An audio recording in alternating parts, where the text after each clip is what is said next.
As always, I'm your co-host Brian, and joining me, as always, is your co-host Jim Heidi ho. and your co-host Hunter. Spaceship!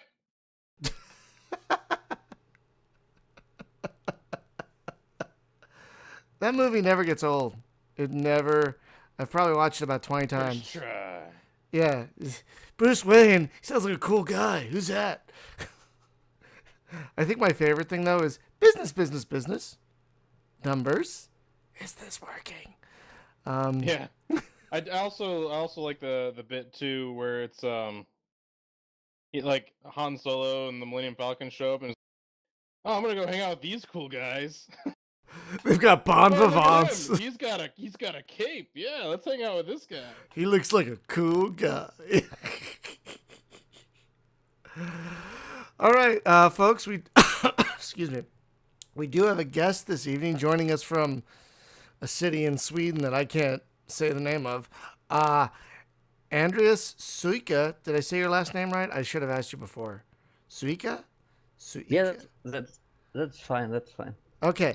The creative director at Daedalic Entertainment Studio West, which originates in Germany, and his team is working on a Starflight-inspired game called The Long Journey Home. Welcome. Thank you. So yeah, we're glad to have you. Before we jump into the game, we've been trying this new format, you guys, and we like how it gives us a little bit of structure, but we're fiddling with it. The news didn't really seem to work, so we're gonna try and talk about for a minute before we jump into our main topic what games we've been playing, because that seems to work on other podcasts, and it's something we can just go through real quick. You know, like what are we playing besides the game we're talking about? Blah blah blah. So we're going to try it, see how we like it, maybe for an episode or two. If you have any suggestions or complaints or whatever, please don't hesitate to leave something in the comments or write us. So, and Andreas, since you're our Send your guest, questions in to P.O. Box. P.O. Box 9999, Butte, Montana. Uh, I don't know the zip code. So, Andreas, what have you been playing lately? Yeah. So I'm a little bit currently on a kind of retro trip. So I played Quest of Glory 3 yesterday evening. But that doesn't really count. So actually, I played The Wait, Witness. of course it counts. Just any game. It doesn't have to be a space game. Any game. So Quest for Glory 3 counts. Yeah, and but just because our author we are working together was mentioning it in Twitter, and I said, "Oh, I like that game." So I looked it up, and then suddenly I found myself buying it at Good Old Games. Yeah, but that's one, and The Witness is another one. I just played, and what else? Heroes of the Storm a lot. Sadly, it takes too much of my time currently. Yep, but that's basically what I'm currently playing. What's Heroes of the Storm? Is that like a mobile game? Heroes of the Storm, yeah, that's this big Blizzard MOBA game. It's a MOBA game. Yeah, Yeah, Oh. it's like Dota, League of Legends, but Blizzard made it, so it's got all the Warcraft characters and whatnot in it.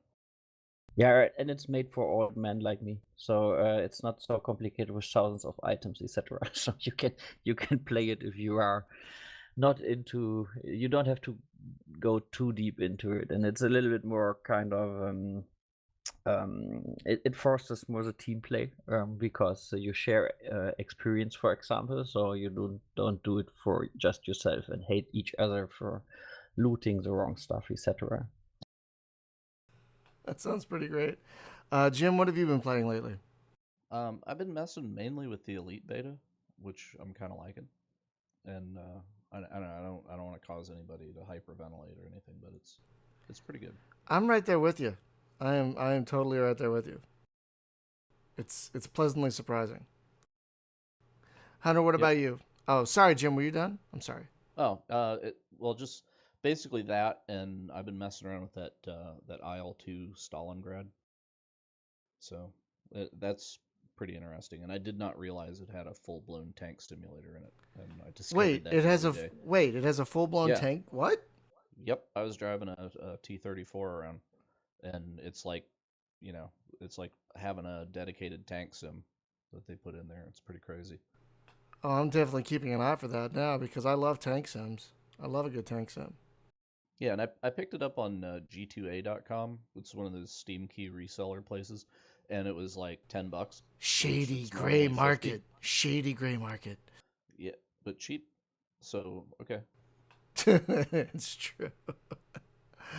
Hunter, what are you playing? Well, I've been playing a good bit of Space Engineers with one of our community members, Alex. That's been quite a bit of fun, and we've been building bases and ships and all kinds of cool stuff in a survival server. And most recently, I've been checking out Star Trek Online's like updates, and boy howdy, have they updated. Yeah, I saw Oh, you. that's I saw. something I'm interested in. So I saw that yesterday, and I was so close to sign in, and I'm not so sure if it's a good one or it's not. It's not. The with the updates, the space combat stuff is definitely where this game shines. Like, boy howdy.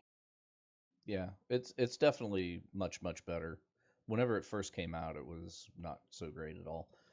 But they've done a ton of updating to it and stuff. I think about the time that they put the Romulans in is when it started to turn around and become a fun game again. I still don't like the ground stuff, but it's at least tolerable now. But the But spaceship combat is just like in Starfleet battles. So okay, cool. Yeah, Because what I read so far is that it's quite repetitive if you play a little bit further. Is it true or is it? there can be like any MMO a repetitive grind to it, sure, but for the most part, I have found that as long as I stay in my ship, like doing the spaceship stuff, I'm going to enjoy myself. Okay, cool. That's probably what's really important because I hated the ground stuff when last time I tried Star Trek Online. Oh, it was so awful. Like you guys had two great first-person shooters with Elite Force.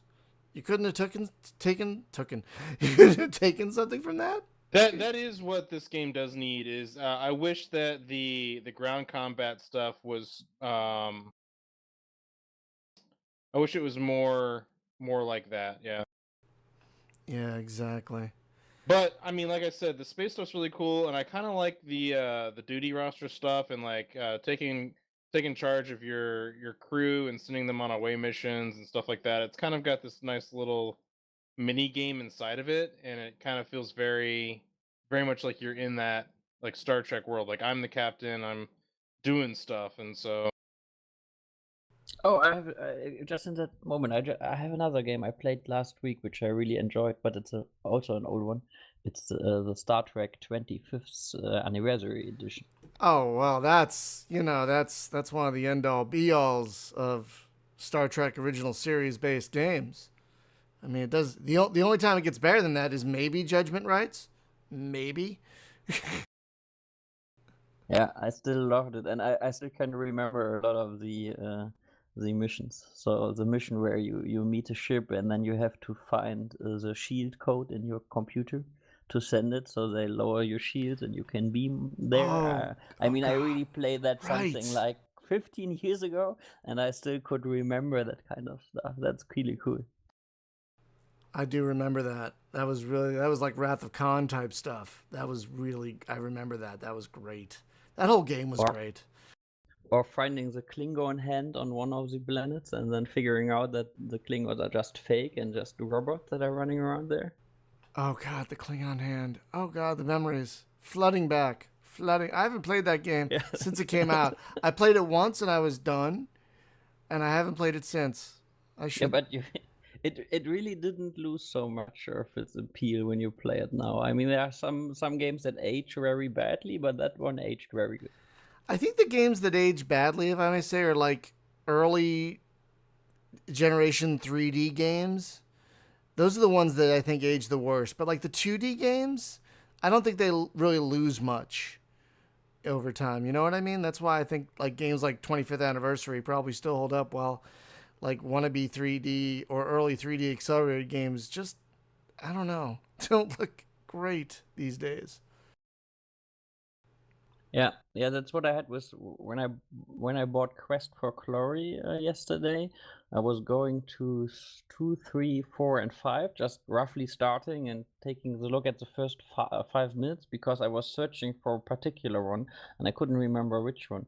And actually, the fifth one was the first with 3D graphics. It was still pre-rendered, but it was so awful compared Oh, that sounds with terrible. the 2D stuff. It was really like it really looked absolutely worse.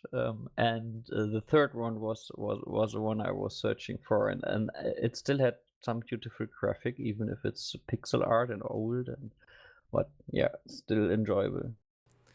Yeah, sometimes those old games, man, we still love them. They still hold up. I guess for me, besides obviously Elite and Space Pirates and Zombies 2, which have videos on the YouTube channel, I've been playing Neon Chrome, the next twin stick roguey shooter thing from the folks that made Crimson Land. And as soon as I saw that the folks that made Crimson Land made a new game, I bought it immediately because I loved Crimson Land. It's really good. It's really hard. It's really, really hard. The only downside to it is it's local co-op only, which is just head scratching because this game is begging for multiplayer, begging for it. That's something that kind of weirds me out. Is there are several games that are like that where it's just like, oh, local co-op only, and yeah. I mean, I kind of get it. Network code can't be the easiest thing in the world. I kind of get it, but I mean, at the same time, it's like this game is dying for multiple players, dying for it, and to go local only is really just limiting. And I'm sure there are people who haven't bought it because it's local only, which is just sad. Yeah. Yeah. Did you pick up Kill to Collect? Oh yeah, yeah. We were a few of us were playing that this weekend. It's fun. Yeah, I checked it out and did not like it. Oh, it's really tough at first because I kept dying at first. And well, I was expecting it was going to be like shooting things, Smash TV style, but instead it's all melee combat, and that didn't do it for me. Yeah, it definitely focuses more on there is like a shooter character, but the shooting in the game is not easy for a twin stick shooter. Shotgun and it goes about as far as a punch. So yeah, it's not really. Yeah, and the aiming is like you'd think with a twin stick shooter, the aiming would be you'd want to make that tight, and the aiming is just like it's just the aiming is ridiculous when you're trying to shoot something. And I'll tell you what I've been having a blast with is running with rifles. I had no idea that game was that good, and it went on sale like half off over the weekend, and I grabbed it and spent probably far too many hours playing that thing. The last game I will mention that's fun and does have co-op is Dead Effect 2. The first time I played it comes with 3 characters. One is a sword and arrow guy, one is a machine gun guy, and one is a shotgun girl. And so I did the sword guy thing, and that's cool. And I was like, this is terrible. But then I did the machine gun guy, and I'm like, this is amazing. And apparently you can do just about everything co-op. Plus, Which game is this? Dead Effect 2. Oh, okay. And yeah, I did get that. I have it. We should play it at some point. It's silly fun. It's silly fun. So many zombies. And I don't even like zombie games, and I love this one. Love it. Oh yeah, speaking of zombies in space, the Space Pirates and Zombies 2. Yeah, that came out today. And guys, Space Pirates and Zombies 2 is the real freaking deal. We're gonna have them on the podcast in 3 weeks. No, 4 weeks. We're gonna have them in a month. 2, 3, 4, 8. No, we're gonna have them on June 14th. I'm looking now. Yeah, it's like if the original Space Pirates and Zombies and Starpoint Gemini 2 got together and had a baby. Mm-hmm. That's what this is. Mm-hmm. Sort of. Plus, and a little bit of reassembly. Plus a little bit of 4X if you can start a faction and take over sectors and stuff. And be your own faction, and so a little bit of 4X in there too. It's crazy, but it's good. It's good, people. Yeah, that game's got a lot of things going on. But it's still can all be played with a gamepad or just a few keys. It's just so the UI is great. Anyway, now I have to put it on my list. But anyway, we are here. Speaking of space games, to talk about The Long Journey Home, which sadly we can't play yet. We begged. We pleaded. We were told no. We just got to be. So we're going on a video that you can see on the stream here which is a 20-some minute video of both space and planetary stuff. And I gotta say, man, watching this video made me even more mad at you, Andreas, because I want to play it even more now. And I'm just mad that I can't because I'm watching how this. How long until? Yeah. Good question. How long? When can we play it? How long until you can play, or what was the question? Yeah, how long until we can get it into our paws? Like, how long until we can get Are you going to put it out? Okay, are you going to put it we are early aiming access for or full release or what? no, we do full release. That's currently the plan. Ooh. Because I'm not so sure if I mean early access is quite kind of hard. And you get very often you don't get perception you want to. So we are currently saying, okay, we do it old school. We finish the game and bring it out and do something like a small closed beta up front with friends and extended family or whatsoever. But we are aiming for release for PC for later this year. Oh wow, yeah. Oh, later this year, and it's interesting because a lot of developers are going the early access route. So it seems, I hate to use this word, but it seems almost quaint to just go for full release right off the bat anymore. You know what I mean? I think we are pretty old school in many ways. We are not multiplayer. We are not free to play. We are doing a single player experience. So actually, we do exactly what everybody who's having money and invest in games say you shouldn't do. So we have the feeling we're going against the wave a lot. Also with the game itself, it's as said, it's highly inspired by Starflight and Star Control 2. That's why I want to play it now. Damn it, because I'm watching.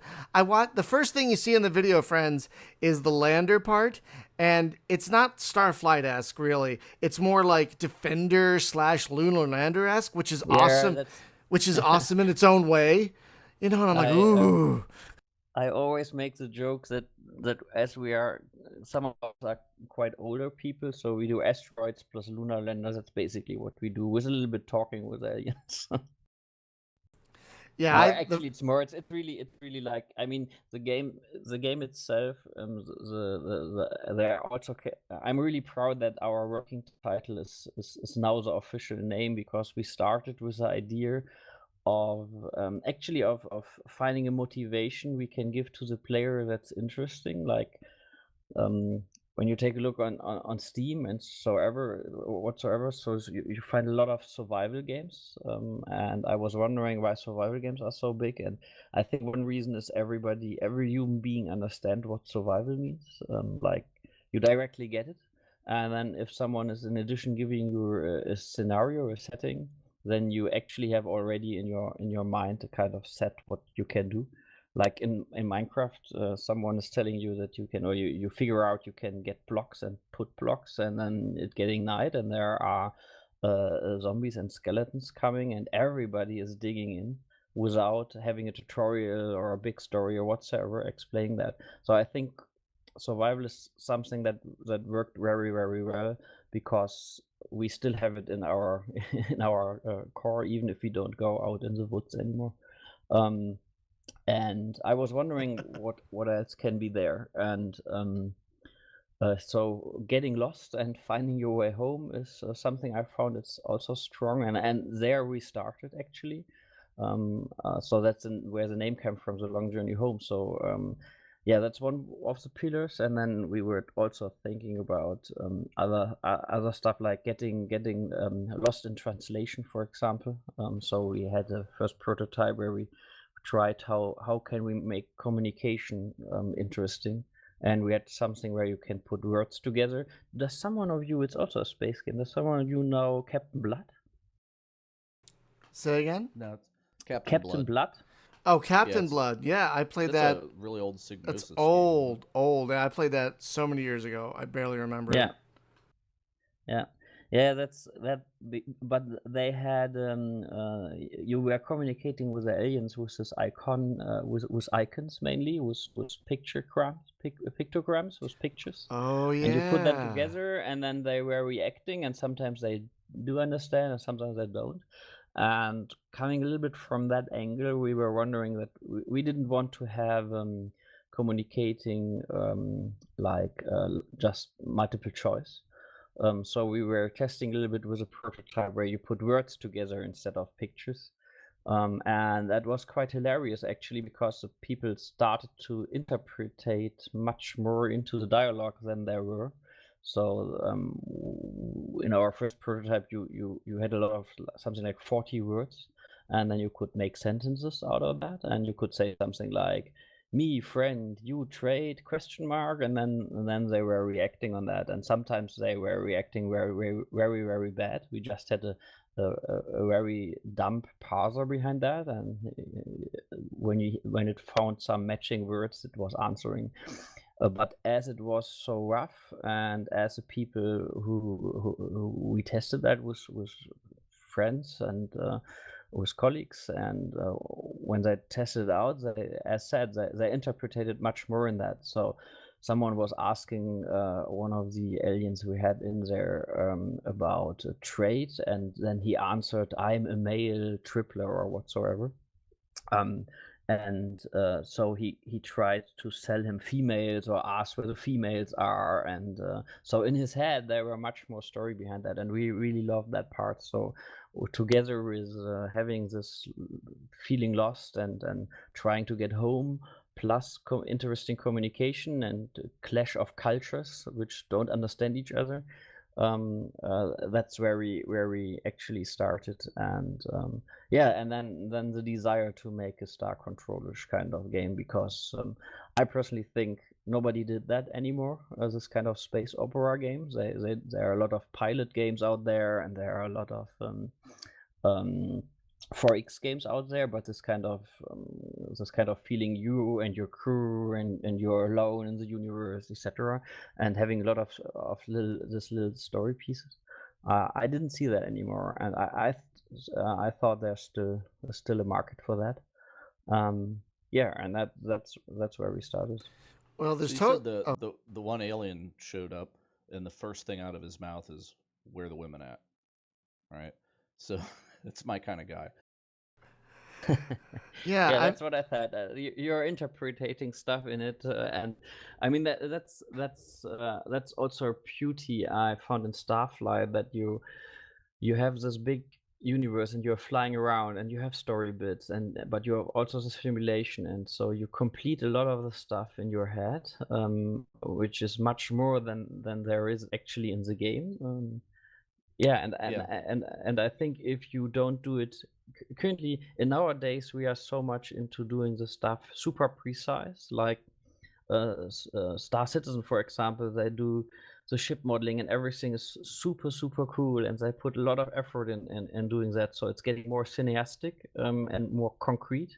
But the old games, I think, had some beauty because they left some open space for your mind to fill it, and then it felt much more like it's yours. You know what I want to say? I mean, Yeah. I'm not native English, so I No, try my best, but yeah, but it's basically your imagination can fill in the gaps and yeah, probably have a better story. Well, that's like a lot of suspense movies are better than tradition, like the new horror movies, because the horror movies, it's like they show you the monster right away, and the older suspense movies, it's more like you can just imagine what it might be, and so that's worse, because we can always think of something worse than what they can put on the screen. Yeah, that's So why yeah, like yeah. old movies like Jaws and Alien are still so effective, because you barely saw, the thing until like the very end, and so it was like, which was also like the new Godzilla movie. oh really? Yeah. I didn't see it. Yeah, it was unfortunate. Yes, they've saved Godzilla for the very end of the movie, but because that and like you go see King Kong, right? And it's just like, show me the monkey. Come on, don't make me wait 3 hours to see the monkey. I'm here to see King Kong. But in like an old Vincent Price horror movie or something, then the special effects were not great, so you don't show a lot. You hint at it. Like I remember, I think it was 13 Ghosts. I saw it when I was a little kid, and I just remember they had like a skeleton that was it was somebody that was dressed in like a ghost suit, and they obviously had like a skateboard on the floor, and they were just pulling them along, but they weren't walking. It was just like they were floating, but all that was off camera, right? And it just looked super creepy, and it was just like 2 seconds of film, and it's, well, 40 some years later, I still remember that. And it's tough to do that in a modern movie. Like anything that, I'm looking at it and I'm deciding whether the CG is cool or not. And yeah, the old practical effects where you couldn't get away with showing the whole thing was probably better for that reason. But see, this is a thing though, like with No Man's Sky coming out in a month, and I'm not getting on the hype train for that because Me neither. I don't want to be disappointed, right? Exactly. Because everybody has said that game's going to just, it's all things to everybody. The thing that disappoints me is that I know that it's full of other people and I'm never going to see them. That's a little frustrating, but It's full of other people that you know, and you're never gonna see them. right, that's a problem. And the way that they solved that in Starbound, right? Because it's exactly the same. Everybody is on a random map. You'd never see each other's spaceship. But if you friend me in the game, I can teleport to your ship. Okay, great. That's all I needed. I don't care where you are on the map, as long as I can teleport over there and play with you. Um, but the thing where you guys were talking about, like talking in icons and stuff, is in some of the developer videos that he's been showing about that, they go down to a planet and there's an alien standing there, and he tries to talk to him, and the alien is just gibberish, right? And then, like the more that you hang out with them, they'll actually teach you a word. So you might have like a whole sentence of gibberish, and then there's one word in the middle that you actually understood. And as you meet more of them and get friendlier with them, you absorb more of the language. So after a little while, you can kind of have a broken conversation with them. So it just kind of reminds me of that, that whole Captain Blood thing and that kind of deal. Yeah, but I also belong to. I'm also on the side of the people that are curious still. I mean, it comes out next month, and we don't know a lot about some of the things, and I'm wondering why. I mean, it's a exploration game, and I don't want to tease a lot, but at the other side, I want to understand a little bit the game mechanics, and especially the alien language was also something. When I saw that in the last video they made, I was a little bit curious because in that case they come a little bit closer to us, but I see also from what I have seen so far, I have the feeling for us it's a big differentiation. So we are really like behind the story and have all the little story pieces, and having for us the core is really around the game mechanics and using the procedural generation and the and all that, depending on the game mechanics, and having a great experience with meeting this alien. I try to get to know it, and it's in different ways, like not only communication, also with how do I react and how do I not cause a diplomacy incident by saying the wrong word or showing the wrong stuff, and having all this kind of story things. So yeah, and when it comes to No Man's Sky, I'm still curious how it really will play like. So I hope for them. I mean, they have a lot of pressure actually, because yeah, they are also a small team, and I can only try to imagine what it means to have this kind of pressure with Sony in the background and with everybody interpreting a lot. So the only thing I'm wondering is why they don't play with more open hands and open cards and say, okay, that's what we do, that's what you do, that's what you do. It's still that we still have 1 month before we still have to interpret what it might be, and that makes me wondering a bit. I've noticed every single one of his demos is given on the same planet, and he never, he'll leave the planet, but then next time he does a demo, he goes right back, and he doesn't go to a second planet and say, well, here's a planet it just randomly made right now. I have no idea what's here. He's got it very tightly scripted where he's showing things. But it was interesting though. He let Anthony Carboni play it, and Anthony was just like, "Cool, can I kill that?" And he whipped out the gun and just started like killing everything. And then the of course the Sentinels got a little upset with him and stuff. But yeah, but that game, it's like you're not really the first person there or whatever, because you go there and it's like, oh, there's already buildings and people. I don't feel like I'm really discovering this or whatever. But yeah, it interesting. If it turns out half as good as like Skyrim was, as far as just wandering around exploring, and because that's how I play Skyrim. Sometimes I don't even do the story. I'll just wander around and just see what you bump into, because there's so much stuff on You that find map. the best shit that way. Sorry, you find the Yeah. best stuff that way. Oh yeah. Totally Yep. find such amazing stuff just wander. I swear I found like an abandoned like mill near the top of the map, and like it was one of the most crushing stories. This little mini quest that took you to its basement was like one of the most crushing stories I've seen in any game. Yeah, And and it it's just not Yeah, part but of any main quest. You just but it's this just is there to also find. stuff. This is also stuff that's completely different from generated stuff. So I mean that's something why we take our time and why we had so much prototypes, because I really know. I mean, it's one thing to generate something that looks beautiful. That's I wouldn't say that's easy, but that's the more obvious part. But the challenging part is to fill it with life and to make it actually interesting. Because if you do it completely random, then you have super boring quests happening, for example, and not the exciting one. Or if you have exciting one after each other, then it just feels wrong. So to have we spend a lot of time. I mean, we would split making our game in two parts. First one is generating the carpet, we call it, like the galaxies, connecting the galaxies. I can talk about that when we maybe see that in the video. Then you get a little bit more context.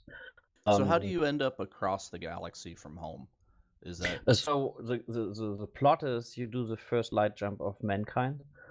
At the beginning of the game, you pick your ship and your lander, and we have 10 crew members who have real personality. And you know them only by one sentence at the beginning. So there is Nikolai Lebedev, for example, is an older guy. He's Russian. He's one of the researchers who invented the jump drive. Or there's Zoe. She's Australian blogger, science blogger. You can pick her. So you start like a NASA. We call it International Aeronautic and Space Agency. So IASA is how we call that. And you pick 4 out of 10, and then you make the first light jump, and you enter a code, which is a seed which generates a galaxy. So you can tell your friend, I played this name of galaxy, and he can recreate that and play the same, but maybe with different characters. so do the characters interact with each other depending on what mix you get? Like some people might not like each other. Yeah, exactly. I mean, when you see it in the video, sometimes when you fly in Starflight, they are discussing even with each other. But the main thing they do is everything you can find in the game, they can react on that. They either give you hints or they can even use it. So if you have someone who is like the researcher and you find a device, then he might be able to decipher something and you get an information. I think in the video I find an ancient carving and he's able to identify that something about a temple on it, and that starts a quest. So currently the video is running, and you see on the top left the Tomb Raider quest, which is started because he found something on the artifact. I did Or like if you that. have- Sorry, go ahead. Sorry? No, I was gonna say I liked how that quest started. It felt very natural. Like Yeah, that's rather what than we- going to a quest giver like with an exclamation point over their head. Oh yeah, that's actually one of the things we try to do in many ways, that we our quests are, you can imagine them like little Lego bricks, so we can stitch them together. You can find them everywhere. So it's like like this ancient carving you can find, and if you have the researcher on board, then he finds something in it and starts a quest. Or you could find the ancient carving and go to an alien and show it, and then this alien say, oh yeah, that's from this area and we heard about a temple, and then this also starts a quest. Or you shoot someone down and then you find the ancient carving, and then you have this ancient carving, and you can each time you find something, you very often get it also in your list of words, so you can discuss about that, and then you can show it to aliens. But if you it's not wise to show everything to everybody, so you have one of the goals of the game is to get to know these different cultures. So I mean, it's a roguelike, not to the extent that it's super hard, it's or super random and suddenly you are dead, but to the extent that you have permadeath and that you so that your decisions really matter, and also to the extent that if you begin to play through and try to figure out where Earth is and try to get home, you learn the crew better and you learn the aliens better, and the next time you play the game again, you have some advantage because you know a little bit how they react. And so yeah, if you show maybe not the ancient carving, but if you show something to a race which is disgusting for them, they stop communicating or even attack you, because that's the most awful thing you could do. So we try to have this kind of humor that Star Control had. Yeah, so everything is a little bit connected, and it's not like we have these 3 big plots in the game. I mean, I think it's also important to mention, as I said, you can enter a seed, a code, and that generates a galaxy, and we don't pick all the time all aliens we have done. So there are not all aliens in each run, and they have connection to each other, they like each other, they hate each other, etc. So yeah, so each game is a little bit different depending on who you meet. And yeah, so you try to learn that and try to figure out how to deal with them. One thing I got to say I liked, because one thing about Starflight especially, it had a very simple interface. There were movement keys, and there were keys you used to interact with things, which is mostly like the enter key. And I've been looking at the video, and it looks entirely with a gamepad, but there are only a few buttons, and they're consistent and seamless throughout the gameplay, which is really nice, I have to say. How much work has gone into the UI to make it that consistent, streamlined experience that you'd get with like Star Control 2 and Starflight, where the interfaces were fairly simple? Oh, first of all, thank you. That makes me really happy, because I think we still have a lot to do there. We actually we started as a really small team. Like, we were 2, and then we were 4 for a year, and then we were 8. So we did the whole game with 8 people, plus 2 external ones. So one of my friends is doing the music. He's Kai Rosenkrantz. He made the music for Gothic, but I don't know if it's so well known outside of Germany. Oh yeah, Oh, we yeah, know I've pl- we know I've played Gothic. Gothic. Yeah, we know Gothic. Oh, Yeah, okay. sure. Okay, cool. So he did music for that, and our author is Richard Gobbett. He's from UK. He's writing for Rock Paper Shotgun, but he also did write for Sunless Sea. Actually, when I was searching for an author, it's a funny story. I contacted the guys from Faster Than Light from FTL, and I said, okay, you have really interactive text. We are searching someone who is able to write interactive text and not just like big prosa, long words. We wanted to have this kind of really small interactive pieces. And yeah, he hadn't time, but he gave me the contact of Alexis of Fail Better Games. They did Sunless Sea. And yeah, over that I get to Richard, and I wrote an email to Richard and said, okay, we want to do this kind of Star Control-ish kind of game, and Starflight, and like more like Fifth Element, and like Guardians of the Galaxy kind of universe. And he answered me with a big list of references, which I all have, but I don't mention them because not many people know them. Like Farscape, it's one of my most favorite TV shows. Me too, dude. I love Farscape.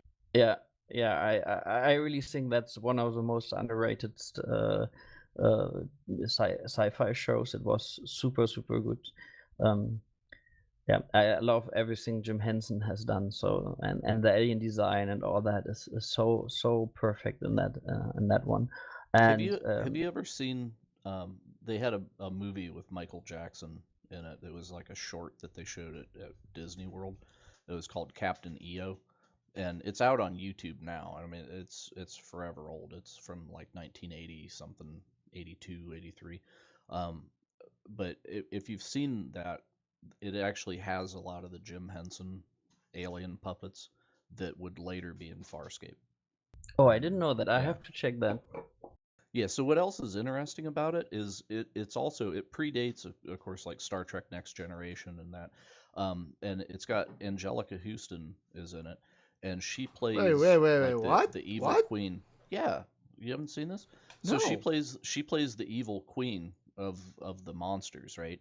And she looks like Giger's alien, except that she comes down from the ceiling on hoses, and dude, it's the Borg Queen, right? It's exactly that scene where except that she looks kind of Gigery instead of like the Borg chick, and but they actually like, and she's like a torso like that, and then they have guys that are like machine men that are in cubicles in the wall, and they light up, and then her soldiers step out, and they are Borg.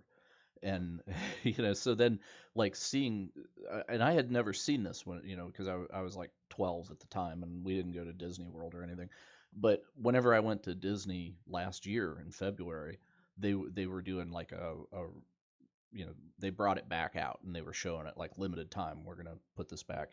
And I saw the thing, and I was sitting there just with my mouth open like, oh my god, now I understand all the sci-fi that happened in the 80s came out of this. And like out of the 80s and 90s, it was like all that stuff was influenced by Captain EO. It's wild. Anyway, I'll give you a link to it. It's up on YouTube. Oh yeah, please. It just blew my mind, like seeing the Borg and the Borg Queen, and there's so much stuff and it, of course, it borrowed from all the sci-fi that came before it, and then the things that it turned that into. Then throughout the 90s, you just see it interspersed everywhere, and yeah, and some of those people, of course, went on to work on that, and George Lucas was involved in it, and um, Spielberg was involved in it, and Jim Henson. And there's Wow, also cool. some stuff that was in Star Wars Episode 1 that's in it, and it's just like, oh god. And the Max Rebo band and everything, the stuff that they wedged into the special editions of Star Wars is in this. And it's just like 15 minutes of the most densely packed everything in sci-fi in this thing. And it was, I'm sure if I'd have seen it at the time, I'd have been like, wow, this is crap. But being able to look back and see everything that got taken from it, that made it amazing. Yeah, the 80s had so much great sci-fi, didn't it? Like Krull and Explorers and Last Starfighter and I guess Captain EO and Hmm. so much other good sci-fi. Journeyman and Superbus. And sorry. Do you remember Superbus? I think Farscape was a little bit later. It's really from 2000. That was like that was and 2000s. Yeah, totally. But yeah, but I really we appreciate it so highly. We have some homage on some places, which you can see, especially the teaser. For example, we made the teaser, and we had the luck to record with David Hayter, who's his voice of Solid Snake.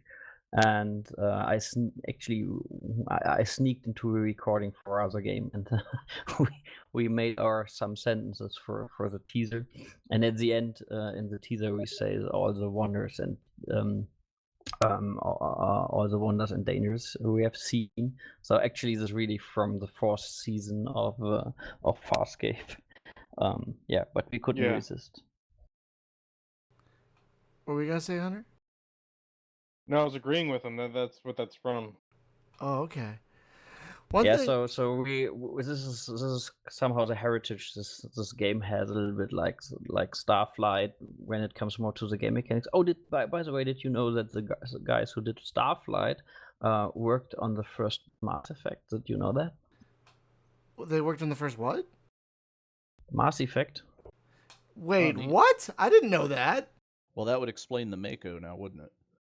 Exactly. So I mean, in the first, you could land on planets and harvest for resources, and I think it came a little bit from that. So, I was researching a little bit about these people like from Star Control, Paul Reich and Fred, what was his name? Fred Port. They did Star Control and the Starflight guys.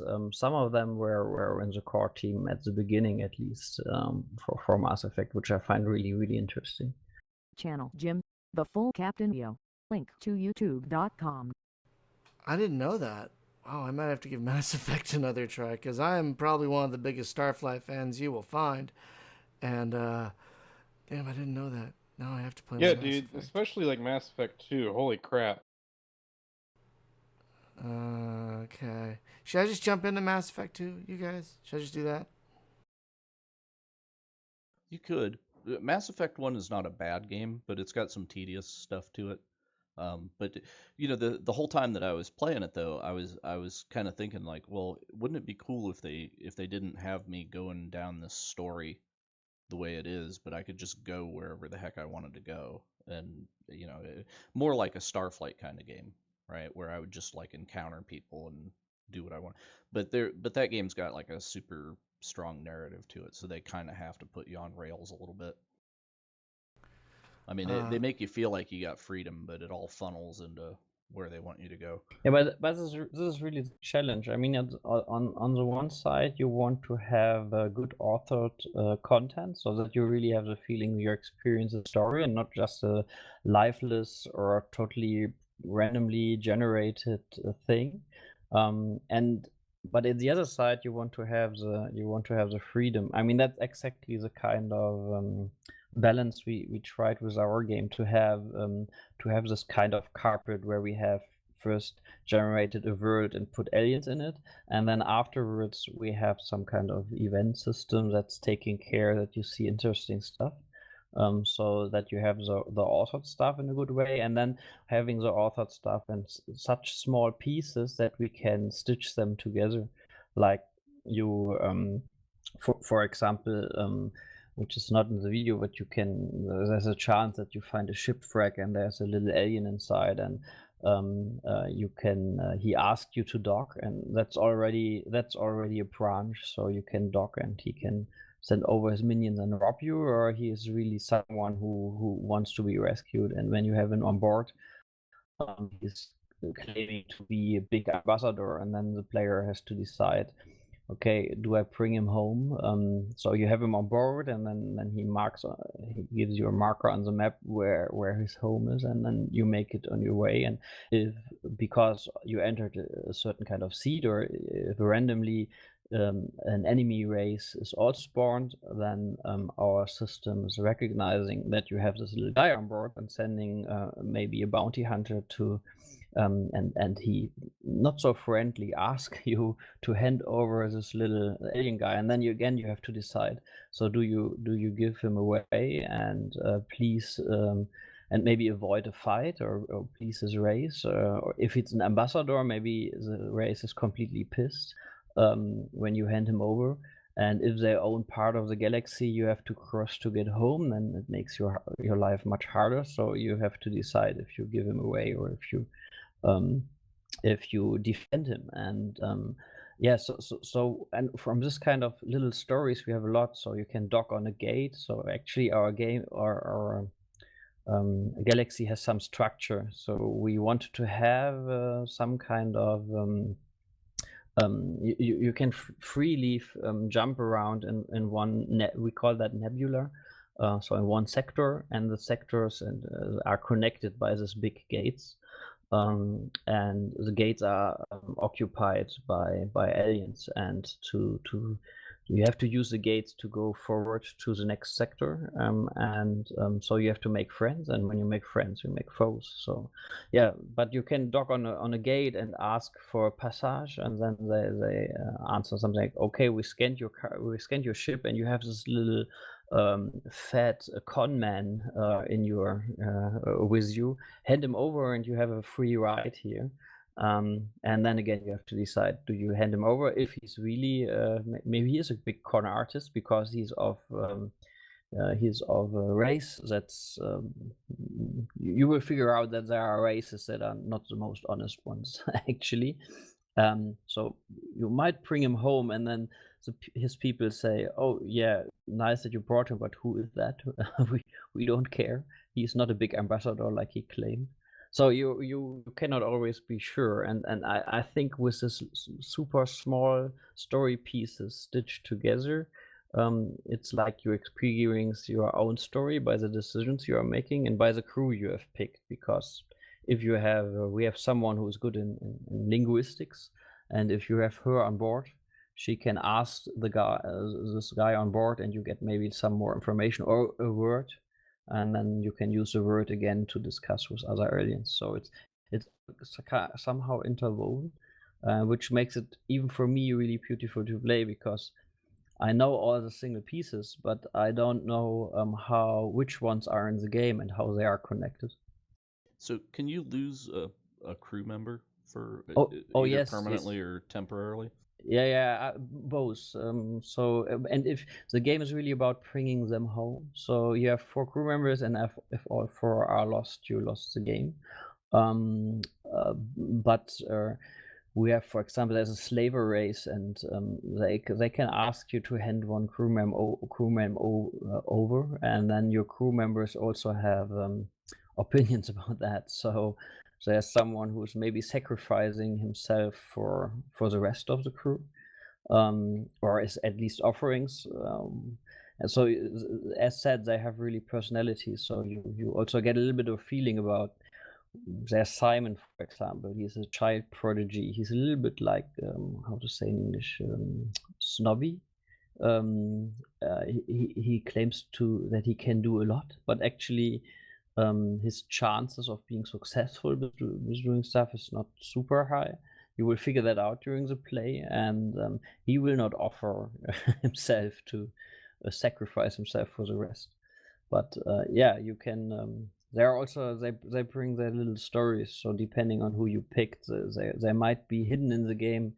A lot of the stuff is hidden actually, and you can find stories that are more around them. Oh, that's cool. So like not everybody is exactly honest in the in the thing. So you could find somebody and they're just completely full of BS, right? Like they tell you stuff to get you to take them along, but then they really don't have what they said. Yeah, the aliens can definitely do that. Some of them. I mean, we are super careful that they have a consistent behavior. So that's not like it's super random. So it's really like you get to know the races, and you get to know, okay, this race is more like they have some con artists. Not all of them, but they have some. This race is super honest. But that's really what the game is a little bit about, to figure exactly that out. So, can you add more crew members? Like as you find them along the way, can you like take some new crew members with you? Like No. You are the only humans in the whole. There's a reason why mankind is alone, but I will not teaser that. So you make this light jump, you end at the other side of the galaxy, and you are the only human ship there, and some of them don't even take you serious because you are just this little tiny ship. So we really want to have this kind of feeling of homesickness and loneliness and not belonging to the rest. So no, when you lose a crew member, it's really lost. You have to try to keep them together. Okay, so it's not like you could befriend an alien and then he'll join the crew or whatever. No. As said, your main goal is to reach Earth, that's always the same for each session. So everything in between might completely change. So how the galaxy looks like, which kind of planets you're meeting, which kind of aliens are there, which stories are there, what kind of items you find, and depending on which crew members you have, what you can do with the items. So if you have an engineer, he can do different stuff to the items than a researcher or the pilot can do, or the guy who's better in medicine can do. So that's all different, but the goal to reach Earth is always the same. All right. Now I'm a little confused on like, can your crew? Do they have like RPG elements? Do your crew have stats or anything like they can improve as you go on, or is it just like more like you learned a thing about a thing, so now you have that knowledge rather than like a stat? Like you learn, like that one crewman was able to learn about that tablet, for example. Is that how? Can the crew improve themselves, or are they pretty much static as you go through the universe? Oh, they are static, but you don't know what they can do. So you figure that out on the way, and it's not like they have internally some Oh. kind of statics, but stats, but it's not that they are improving like +5 here or -5 there or whatsoever. But you use them really like when I describe it in a more abstract way, you use them really like your tools. So what you can do in the game, and if you start the same universe again with completely 4 different kind of game people, then you experience different stories because it's branching in a different way. So it's not like when I presented at the PAX in PAX East in Boston, someone said it feels a little bit like a reverse RPG because at the beginning you have this big fat ship and everything is fine, and then you are falling apart and trying to keep it together and getting new devices for your ship. So when it comes to this RPG part, it's more on the ship side. Maybe in the video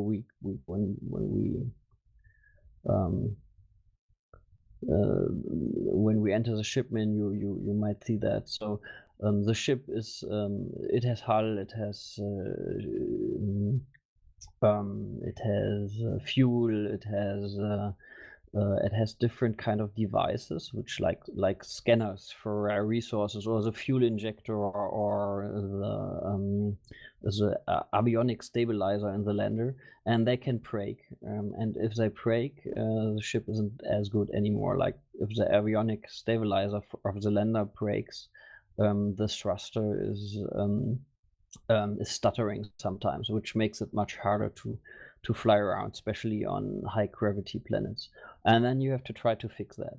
And you can do that with the help of the aliens, or you can maybe find a device to fix that, or you can and again, if you find an artifact which might help you to fix something in your ship, it's better to have the engineer on board. If you don't have the engineer, then you maybe fly around and try to find the alien race that helps you for some resources. And all the resources you're finding in the game, like from digging on planets or using your probe for gas when you fly into gas planets, you can use in several ways, like tiny repairs on your ship hull, or refueling the fuel a little bit. But it's better to trade with them, or to use them for the quests. And so there are other RPG elements. So it's not like you're building the biggest ship and shoot everybody.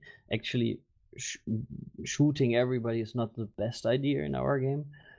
So you maybe have to figure out who you shoot and who you should avoid. Yeah, I was noticing that in the video, you probably don't want to shoot at a lot of people. Now, speaking of shooting, I don't think the video showed any combat, but like, is it kind of like Starflight and Star Control? Is when in that you have one ship and that's your ship, and you upgrade that ship, or can you improve your ship? I'm guessing you probably just keep this ship and keep upgrading it. Exactly. You have this one ship, but you can upgrade it. You can put new you can put new shields in it. You can get better weapons, and the fight itself is yeah. I'm not so sure if I would say it's close to Star Control or Starflight. I mean, they're really old and they're really like completely different, but it's from a certain point of view, I would say we're a little bit like pirates, because you shoot to the side, so it's more like slow ships. But the bigger alien ships can spawn small alien ships, like when you have a big one and 6 or 7 small ones. Yeah, unfortunately, in this run, I didn't had any encounter with someone who I wanted to attack or who attacks me. But I think we had a video of IGN was recording something, and there we have there you can see a fight. So it's more about having the right position and waiting for the weapons to reload completely to fire a full salve, a full broadside actually. So yeah, it's how to say, we always try to find a good balance that's not too arcadish on one side, so it's a little bit like feeling also not like a simulator, but it's yeah, I think Pirates is not so far away from the kind of feeling you have, maybe a little bit faster with lasers and torpedoes and mines and yeah, that's it's hard to describe without having the video or having experienced it, but I hope you get a bit of an idea. Well, I want to play it so badly. But anyway, so I was curious, what engine are you using? Because I love how it was just on the video. It'll be a delay for you. But like when you're mining gas and the gas kind of swirls around and gets hoovered like a vacuum cleaner into your ship. I really like that, and the ship graphics look great, and I love like the inside of the ship. How you have the different stations. So which engine are you using to make this game look so pretty? Oh, this is Unreal. So it's Unreal 4. I think we are still on 4.8 because we did a lot of stuff by ourselves. Like maybe you see that you should see that now. In Starflight, we have planetary gravity, so we wanted to make flying around in space a little bit more interesting. In most space games, you go from A to B and that's it, and it takes a lot of time. So we wanted to have some kind of challenge, and now I'm jumping too bad. But you can do slingshots and use that instead of wasting too much fuel. So if you go slower, then and go close to a planet, then it's really dragging you in. Or if you jump, then it's also hard. It's also a challenge to jump into a black hole, for example. There you have. Oh, here we see the ship. It's unfortunately I'm too fast here, but here's the database, the missions that are running, the words you have, the aliens you know. Yeah, I really but like the interface. I really like the interface a lot. we so here you see it a bit. So you see the trajectory, and when you steer it, it really feels like you are in space, and you have to go against the gravity that's pulling you in. And that's also was one of the core pillars we had quite early, but actually we struggled a lot to make it feel good. So we changed it quite often. So yeah, basically it's Unreal, but with a lot of stuff we did by ourselves. Was the surface generation, so all the planets are generated by the computer. Yeah, that's part where we use Unreal or did some pieces by ourselves. Now, are all the planets procedurally generated? Or are there like some planets in there that are scripted, like story focused planets? So like it'll be mostly procedurally generated planets with a few story based planets, or are they all procedurally generated? So basically, first of all, we generate everything procedurally, and then we pick some of them. At the beginning of the video, you see the ruins. So actually, this is a planet that's procedurally generated, and then for story purpose, a ruin is placed, or cities are placed. So where we often also in runtime, when a quest appears, we have a quite sophisticated system to find a suitable planet for this quest. And then we fill it in the moment we have to use it. and then we override some stuff and add additional stuff. So actually it's a mix. We also, from the system itself, we are also able to replace them completely, which we also did. And for the really big ones, big story parts, we do that. But yeah, I would say 80% is generated and quite beautiful already. And then we can use it for story purpose, like putting a shipwreck on it, and then and then it's there, and you land there, and then the content is.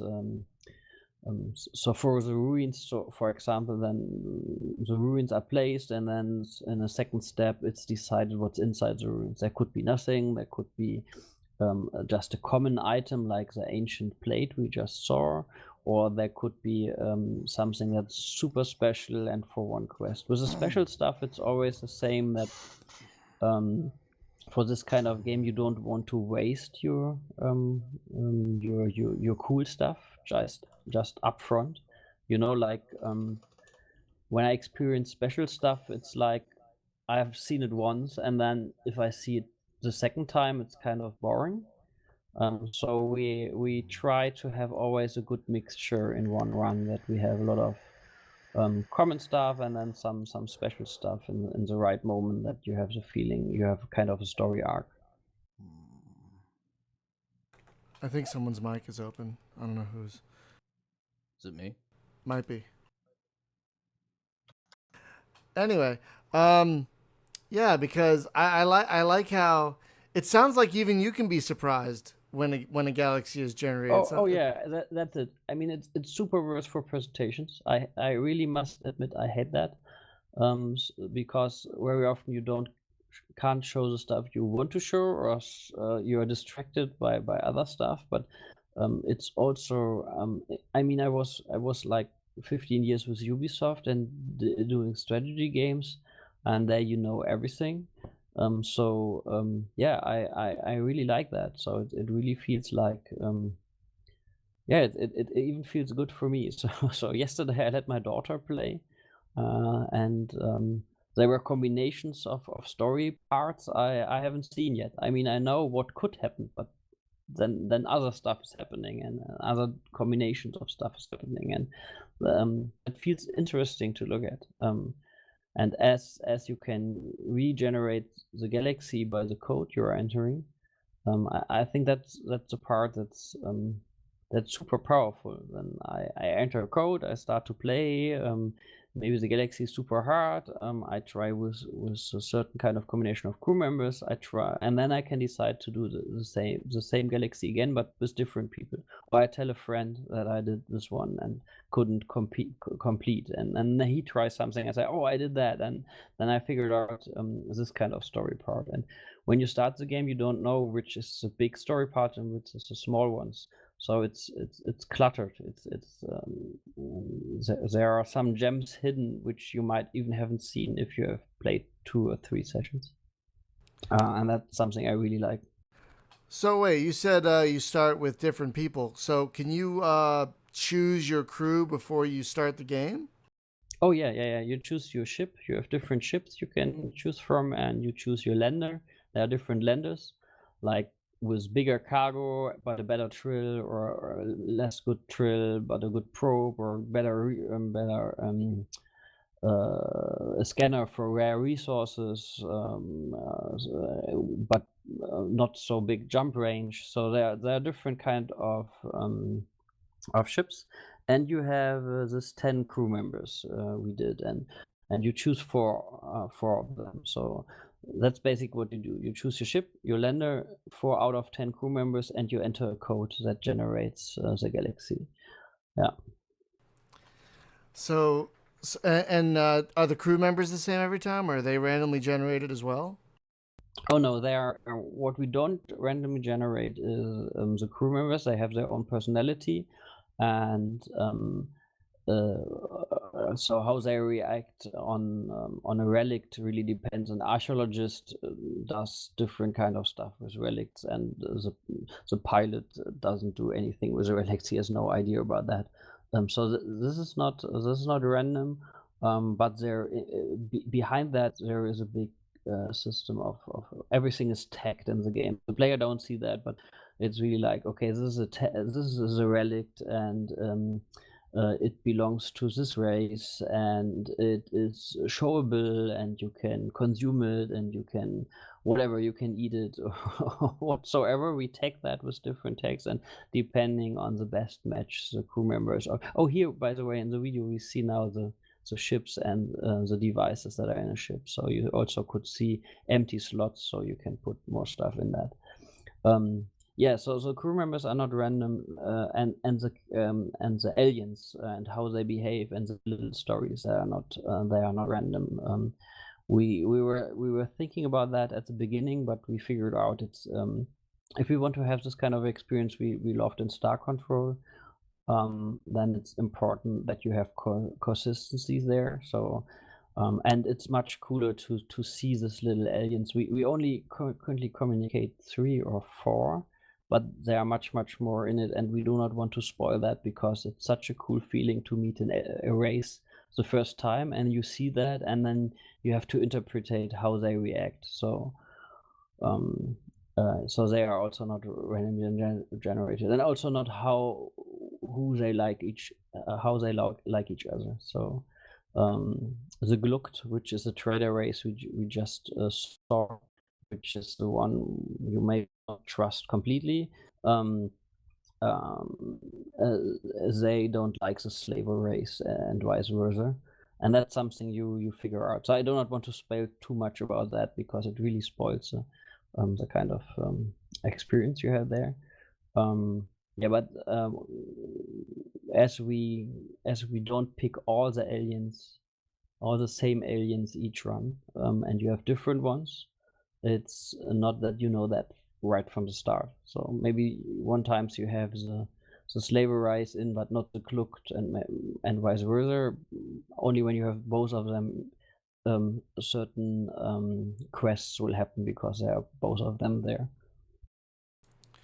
Okay, so not every race will be in every game, and so different combinations of things can happen depending on which races have been put into the game when you generate it.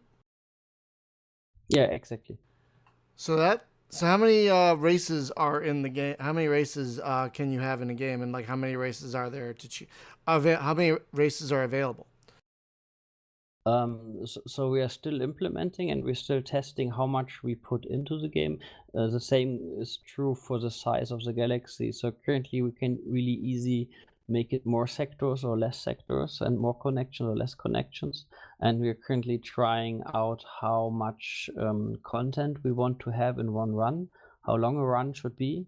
So it's more, for us, the goal is important to have maybe a 4 to 6 hours flight to Earth, which you maybe not compete in one run, and have interesting stuff there, and a vivid and living kind of feeling of a universe, instead of having a lot of barren land and a lot of planets where you have the feeling, okay, now I drill again here, and then I drill here. So yeah, we're currently experimenting a little bit, and we have these parameters about how much events and stuff and quests we put in, and how big we make the galaxy. So I cannot make a concrete thing there, but Sure. we have the stomach feeling that we at least want to aim for something like 4 to 6 hours a session for one run.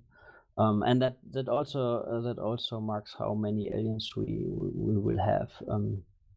So we currently separating between 3 different kind of aliens. One is the empires, we call them, that are the ones who are like galactic. So we see the galaxy map here and the sectors which looks like nebulas, and it's not where we were. There's Earth, and they are connected by we see that by the gates. Yeah, those are very thin lines, not very visible here in this video. Yeah, so we have the empires, and the empires are intergalactic and everywhere. And then we have the civilizations, which are more like smaller aliens, which sometimes come only for stories, or like we have one race that is more like, yeah, how to say that? They have they have a laboratory and they experiment a lot with other aliens and on them on themselves. So they are not an empire, but they might be there with just one laboratory. And the third category, we have natives that are only on a planet and don't seafarer and maybe don't understand you at all. And yeah, some of them you might be able to make a bargain by offering some crap and getting the good stuff from them. Crap. But it can happen that they belong to, or they are under protection of an empire, and then you pissed maybe a complete empire because you cheated on their, I wouldn't say pets, but on their protected on our protected planets. You can also, I mean, at the start of the video, we saw a ruin, and we could get the ancient artifact there, the ancient plate. But if it's already a decision, if you take it, and this is a sacred planet of a race, then and they meet you in space and scan your cargo, and you have that on board, that's maybe not the best thing for you. So yeah, so that's. The concrete number I don't have currently, but I think we're around 20 with all in all races. That's pretty great. Now, once the game is released, might you release more races as expansions? Like, would that be a plan? For example, What we can do really easily with this game is adding more stories for the existing ones, adding more races, adding even planet types if we want, but that really depends a little bit on the financial success. As said, we are a small team, and it's in this configuration our first game. But we will see. But the plan is, and we would already have a plan, that we could extend that quite easily. That sounds pretty awesome. I'm kind of out of questions. What about you guys? No, man, I'm really excited to get my hands on it and play it. We want to play it. We really do. Especially me, I think, because I'm the Starflight nut. Yeah, I really think what we're currently doing is here at Nordic Game Conference. It's the first time that we give hands-on. So we are Hannes and me. We are here, and we are pretty excited and scared at the same time, because we will let people play the game, and then we will see what's working and what's not. And I think actually we want to give it something like at least one more month to polish things. Like, we know that some of the controls are not super perfect and not consistent, so it's really nice that you said that, but I know it's not. So sometimes buttons are not matched as it should be. So that's what we want to change, and then we really want to have some hardcore nerds playing it and giving us feedback. And I definitely think we should put you on the list. Right here, hardcore. That would be us. Hardcore nerds. Hardcore nerds have played every game you've mentioned. Yeah, it doesn't get much more than this. Now let me ask you one thing.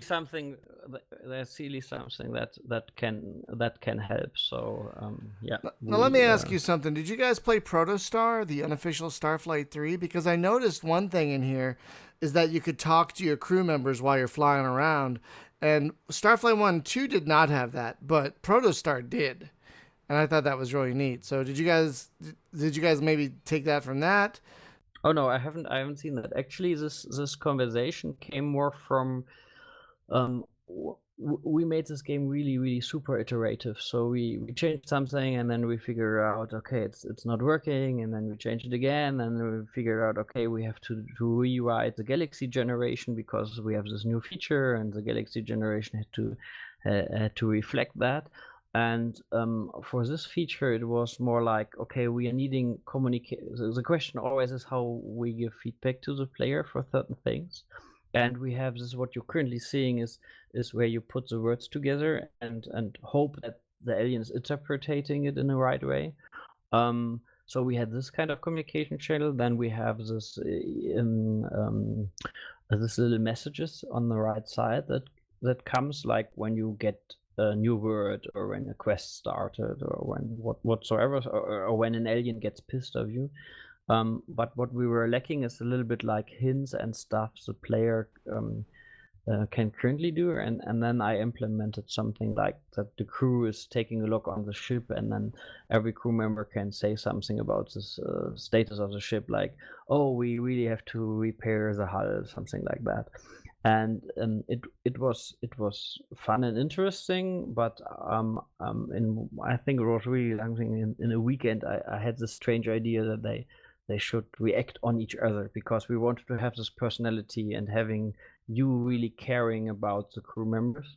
And yeah, and then I implemented something like they said something about the ship, and then they could react on each other. So it's really like if the pilot is saying something and the astronaut is answering to that subject, and that felt I did this by knowing it will generate a lot of text.